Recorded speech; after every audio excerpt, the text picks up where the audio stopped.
खान आदिवासी मन के कुचू near cat के आसाम में खत्म करके षड्यंत्र रहे हमने के माटी बाड़ी के लूट के हमें के तहस नहस करके जी षड्यंत्र रहे षड्यंत्र से पूरी त्राण पावे के लिए हदोखम आदिवासी छात्र हंता जस्टिन लागड़ा के नेतृत्व में जन्म हुए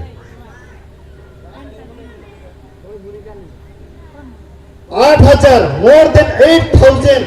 आदिवासी के लाहू से जना हुए आसाम जे मोर देन 8,000 आदिवासी के गुलिया के जंतु लाहू के टॉप 8 जन शहीद के जंतु देहा से लाहू निकिसला प्रत्येक तु तेजर टपालर हिसाब লাগিব आमा और यार हिसाब हमें लोम हमने जेगला बीटीसी में रहा थी हमने देखी कोनो माय के विधवा है हमें देखी दाव दाव के घर चले हमें देखी माय बाप के गुलिया दी के हमें के बेटा बेटी मावरा हुए ऑर्फन हुए फिर भी हमारे जे के तरीका के जो नहीं बदला भाई 1996 के जे तो घटना घटे ओकर से के तो भयंकर घटना घटक जाता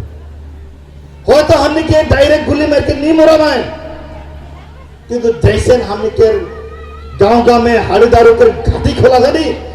पिया के मोराए गचवा दोनी के पिया के माटी के लुटवाए लूट के हमने के बेकार करवाए हमने के मोटा मन के दारू खिया के पेट से फुला के मुड़ा देवे और हमने के राया बामा